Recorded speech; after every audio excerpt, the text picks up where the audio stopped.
बिहार में एनडीए की सरकार का बनना तय है। बिहार विधानसभा चुनाव का बिगुल बज चुका और इस बीच अब जो चुनाव प्रचार प्रसार है वो काफी तेज हो गया है। तमाम राजनीतिक दल जो है वो जगह जगह जाकर अपना प्रचार प्रसार की जो प्रक्रिया वो शुरू कर चुकी है।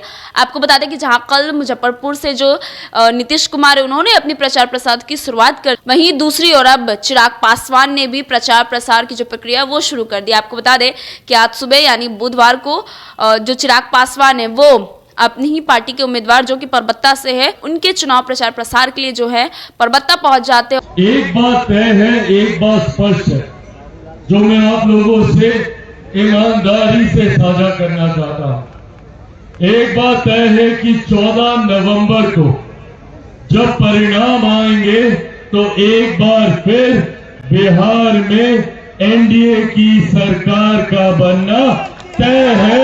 इसमें कहीं कोई संदेह नहीं, इसमें कहीं कोई संदेह नहीं है। जहां जहां हम लोग जा रहे हैं, जो जानकारी हम लोग को मिल रही है, जो सर्वे रिपोर्ट आ रही है, वो इस बात को स्पष्ट तरीके से बता रही है कि हमारे एनडीए के प्रत्याशी अपनी अपनी विधानसभा में भारी मतों से विजयी हो रहे हैं। तो ऐसे में अब ये जिम्मेदारी हम सब की ओर ज्यादा बढ़ जाती है। खास तौर पर परबत्ता विधानसभा के मेरे तमाम साथियों की ये जिम्मेदारी और बढ़ जाती है कि यहां से हम हमारे एनडीए के प्रत्याशी बाबूलाल शौर्य जी को भारी मतों से विजयी बनाकर बिहार की विधानसभा में भेजने का काम करें। साथियों, ये मेरा गृह जिला होने के साथ साथ ये उन जिलाओं में से है जिनके लिए मेरे नेता, मेरे पिता आदरणीय रामविलास पासवान जी ने हमेशा से सपना देखा था कि जब बिहार एक विकसित राज्य बनेगा तो विकसित जिलों में सबसे ज्यादा विकसित जिला कोई बने तो हमारा खगड़िया का जिला बने। मेरे नेता, मेरे पिता आदरणीय रामविलास पासवान जी से जितना बन पड़ा, जितनी उनकी क्षमता में था, उन्होंने करने का प्रयास किया, पर अब उनके अधूरे सपनों को पूरा करने की जिम्मेदारी के साथ निकला। बिहार को फर्स्ट और बिहारियों को फर्स्ट बनाने के संकल्प के साथ मैं निकला। ऐसे में मुझे हर कदम पर आप सबके साथ, आप सबके सहयोग की जरूरत है।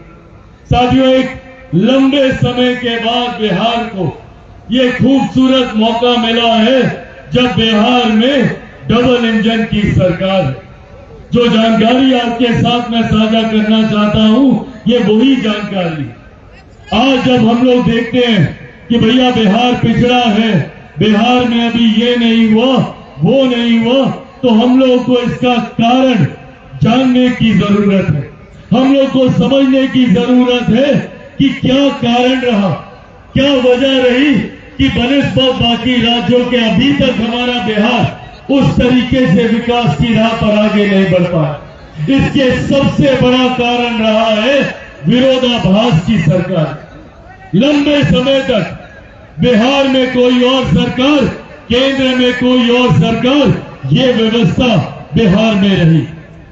लगभग 27 साल निरंतरता में एक ऐसा दौर था जब केंद्र में किसी और की सरकार, बिहार में किसी और की सरकार। अब यही दशक देख लीजिए, 2000 का दशक, जब केंद्र में यूपीए की सरकार होती थी तो बिहार में एनडीए की सरकार, जब केंद्र में एनडीए की सरकार बनी तो बिहार में महागठबंधन की सरकार।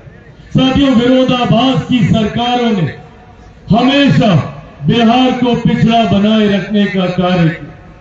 न केंद्र सरकार ने बिहार सरकार की परियोजनाओं को स्वीकृति दी, न बिहार सरकार ने केंद्र सरकार की योजनाओं को आने दी।